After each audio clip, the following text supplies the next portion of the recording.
Welcome back to the Deep Dive. Today we're looking at, well, a neighbor we think we know pretty well, the Moon. But we're digging deeper than just craters and dust, grappling with a really big cosmic paradox. You know, when astronauts were up there, they felt basically nothing magnetically. It's inert today. Yet the sources we've compiled, drawing from Apollo findings and, importantly, the amazing new data from China's Chang'e missions, well, they paint a picture of an impossible magnetic past. It really is a fantastic puzzle. How could a body that small, I mean, the moon should have cooled off, magnetically speaking, almost right away, but somehow it generated a magnetic field that, for a time, actually rivaled active planets like Earth billions of years ago. So our mission today, really, is to unpack these sources and see how scientists are, well, rewriting the book on magnetism in the solar system. Okay, let's just frame the problem first. When we talk planetary magnetic fields, we usually mean the dynamo effect, right? Right. Molten metal moving inside a core like a generator. Earth's big, its core stays hot and active. But the moon, its core is tiny. Exactly, tiny. It's something like, what, 2% of the moon's total volume? By all the, standard physics, any heat needed to keep that metal liquid and moving should have just radiated away super fast, maybe a few 100 million years. Then the dynamo shuts off. That should have been it. But it wasn't. No, because when they looked at the rocks brought back by Apollo, the ancient ones, they found magnetization, evidence of fields maybe 50, even 100 times stronger than anything residual today. We're talking forces comparable to Earth's field now. And that evidence is just locked into those rocks, frozen in time. And the most, visible sign of this old power is right there on the surface, these lunar swirls. Ah, the swirls, yes. These strange, bright, almost feathery patterns. Some stretch for hundreds of miles. NASA's LRO mapped them beautifully. They look like, cosmic brushstrokes. But the key is they line up perfectly with spots where we still detect magnetic anomalies today. That direct link is, well, it's probably the strongest clue we have that this ancient magnetism is still having an effect preserving those features right now. Okay, so let's get into that preservation physics, because that's where it gets really clever.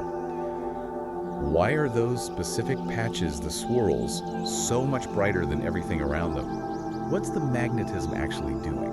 It's basically fighting a battle against the solar wind. Okay. Think of the solar wind as this relentless stream, charged particles flying off the sun incredibly fast, like over 1 million miles an hour. And this constant bombardment hits the moon's surface, hits the regolith, the dust. It chemically changes it through these high-energy collisions. We call it space weathering. Right, and that darkens the surface over time. Exactly. Over billions of years, it just naturally makes the moon's surface darker. Think of it like cosmic sandblasting. But inside these swirl zones, you've got these magnetized rocks acting like a tiny shield. Precisely. The magnetized dust and rocks within these anomaly zones create these little localized magnetic bubbles, miniature magnetospheres, really.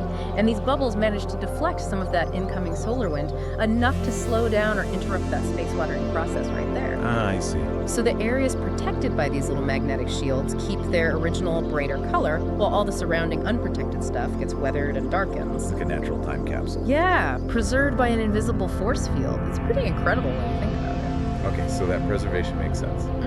That brings us to the timeline.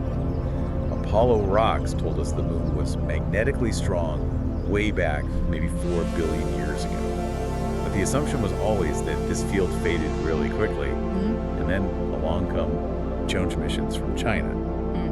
And they're forcing a complete rethink of that magnetic calendar. That's the real revolution here. The conventional wisdom was a fairly rapid decline.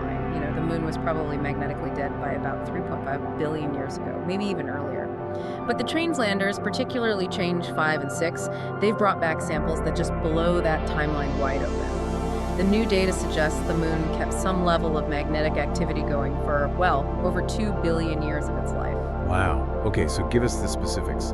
How did Chang'e 5 change the game? So Chang'e 5 landed in a younger volcanic region than Apollo explored, and its samples showed clear magnetic signatures indicating a dynamo was still operating, albeit weakly, as recently as 2 billion years ago. 2 billion? That's a huge extension.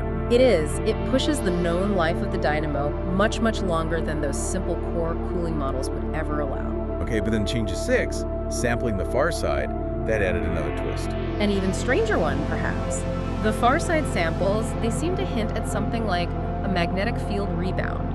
a strengthening, maybe around 2.8 billion years ago. Wait, hang on. A rebound. So the field didn't just fade out slowly, it actually kicked back up again. That's what the initial analysis seems to suggest, yeah. That implies something much more complex was happening inside, doesn't it? Not just a simple cooling process. What could cause a spike like that? Well, it points towards ongoing, maybe fluctuating thermal processes deep inside. What's interesting is that this potential rebound period, around 2.8 billion years ago, it coincides with evidence we have for continued, maybe localized volcanic activity on the far side around that time. So it hints that whatever was driving the dynamo wasn't just a steady decrease.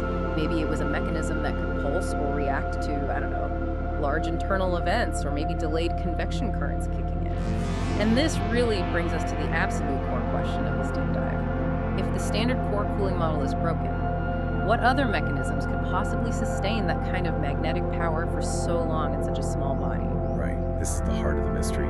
Let's dive into these competing ideas for driving a dynamo. If the moon can't follow Earth's playbook, what internal mechanisms could keep that iron core stirred up?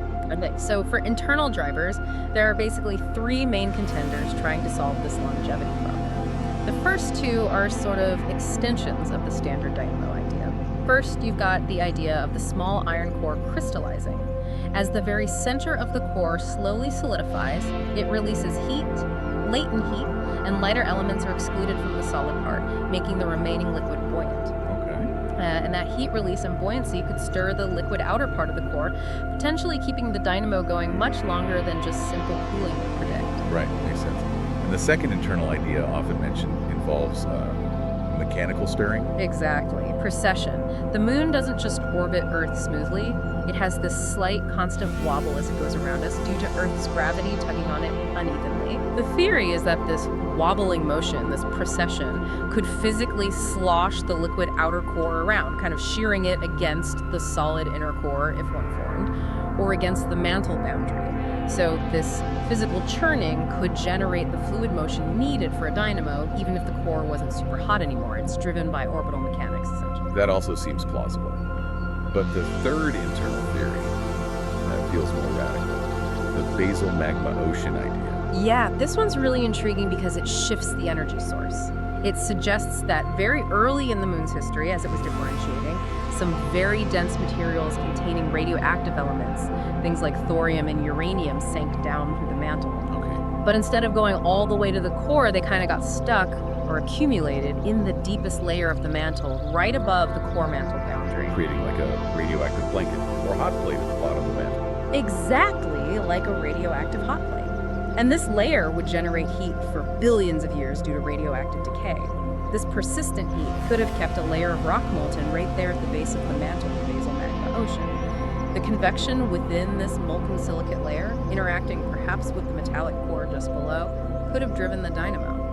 So it maintains the heat needed for magnetism long after the initial formation heat should have gone. Precisely. It offers a way to have a long-lasting heat source without needing the entire core to stay molten in the traditional way. Okay, so we have these internal possibilities for a long life. Then the sources introduce this other completely different idea, an external trigger. The impact amplification theory from MIT. This one feels really counterintuitive. It is a total game changer because it suggests magnetism wasn't always this slow internal process. It could be dramatically boosted temporarily by catastrophic impacts. How does that work? The idea is when a really huge asteroid hits the moon thing, forming the giant basins like Mare Imbrium, the impact is so energetic it vaporizes enormous amounts of rock. This creates a massive, expanding cloud of super hot ionized gas plasma that could briefly just envelop the entire moon. Okay, a plasma cloud. Yeah. And this interacts with whatever magnetic field was already there, even if it was weak. Yes, exactly. The physics gets complicated, but essentially, the rapidly expanding electrically conductive plasma cloud interacts with the moon's existing, perhaps very weak, background magnetic field. And this interaction can temporarily amplify that field to tremendous strengths comparable to what we see recorded in those most strongly magnetized Apollo rocks. Wow. But wait, you said temporarily. The simulation suggests this super strong field might have only lasted, 40 minutes or so? How can 40 minutes permanently magnetize rock? That's the crucial link. Magnetization isn't just about field strength, it's about temperature too. Remember the Curie temperature. Right, the temperature above which materials lose their magnetism. Exactly. So The impact itself massively heats the surrounding rocks, often way above their Curie temperature, effectively wiping their previous magnetic memory clean. Then, as this incredibly strong, amplified field exists for those, say, 40 minutes, the rocks near the impact site, and especially on the opposite side, are rapidly cooling down. As they cool through the Curie temperature while that strong field is present, they lock in the signature of that amplified field. It becomes a permanent magnetic fossil of that brief, intense moment. And the geography supports this. The locations of the most magnetized rocks. It seems to. Often the most strongly magnetized samples come from regions that are antipodal, meaning directly opposite to the major impact basins. The simulations show that the plasma-cloud interaction tends to focus and intensify the amplified field most strongly at that point opposite the impact. It's a beautiful explanation for why we find these pockets of intense magnetization far from the impact site itself. So it connects the cataclysms directly to the magnetic record. It wasn't just internal processes or external shocks, but likely both shaping the moon's magnetic story. That seems to be the emerging picture. A complex history driven by both internal engines and external events. It's really amazing. We're finding its magnetic history was maybe both slow burning, like the basal magma ocean idea, and punctuated by these instantaneous violent amplifications. So, okay, stepping back. Yeah. What are the broader implications here? Why does figuring out the moon's complicated magnetic past really matter for us? Well, it connects very directly to fundamental questions about planetary habitability and just the general fate of small, rocky worlds everywhere. We know Earth's magnetic field is vital. It shields us from harmful cosmic rays, sure, but maybe even more importantly, it helps prevent the solar wind from stripping away our atmosphere over geological time. You just have to look at Mars, right? Mars is the classic example. It had a global magnetic field early on, but lost it billions of years ago. And the general consensus is that this magnetic collapse was a key factor in its atmosphere thinning out, leading to the cold, dry, apparently lifeless surface we see today. So understanding the moon, a smaller body that somehow kept some magnetic activity going longer than expected. Yeah, it gives us this amazing natural laboratory. We can test theories about how magnetic fields decay, what conditions allow them to persist even weakly, and maybe better predict the magnetic histories and potential habitability of, say, rocky exoplanets we discover. Are they all destined to become Mars, or could some follow a more lunar path? I'm thinking more practically. For future lunar exploration, this history has real implications for resources, doesn't it? Absolutely crucial point. If the moon had a significant magnetic field, generating a protective magnetosphere for potentially billions of years, that shield would have drastically affected how volatile materials, things like water ice or helium-3, were delivered to and preserved on the surface. Well, the magnetosphere would deflect the solar wind, which not only weathers rock, but also implants elements like hydrogen, which can form water. It might channel particles towards the poles or shield certain areas entirely. So, knowing where and when the field was strong helps us predict where valuable resources might be concentrated or best preserved today. That's vital knowledge if we're serious about long-term human presence, like with the Artemis missions. Okay, so to try and pin down which of these mechanisms, internal, external, or some combination, was dominant, we really need to go back and measure things directly, especially at those most obvious magnetic features. The swirls. Exactly. We need ground truth. And that's the goal of missions like NASA's upcoming Lunar Vertex mission, planned for around 2025. It's specifically designed to send a rover right onto the Reiner Gamma swirl, one of the most prominent ones on the near side. And what we'll do there? It'll be the first time we can really analyze the magnetized regolith right there in place. It will measure the 3D structure of the magnetic field above the surface, see how it varies, and potentially even drill a short distance down to understand how deep this magnetized layer goes. Yeah. It's about directly testing that shielding hypothesis.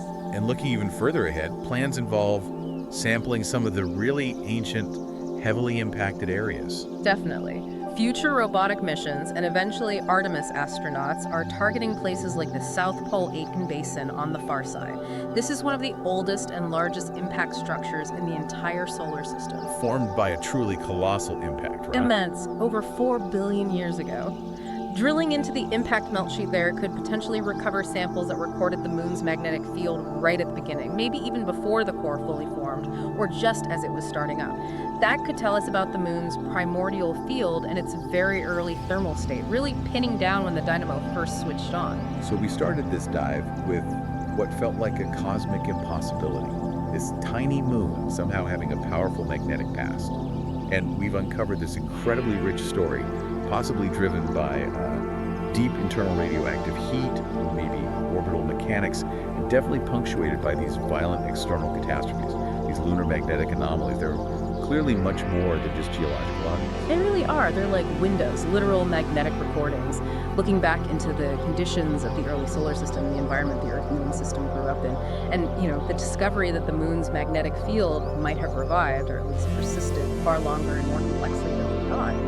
It really challenges our definition of what a geologically dead world can be. That's a great point. If the Moon, this relatively small body, could maintain enough internal heat and fluid motion to power a dynamo, even intermittently, for maybe 2 billion years or more, well, what does that imply about the hidden potential? The potential for lingering magnetic activity and maybe associated resource preservation on all those other small moons and dwarf planets out there that we currently just assume are completely cold and inactive. A lot more potential magnetic history hidden out there than we thought. That's the question that should keep us looking, I think. There's still so much to learn.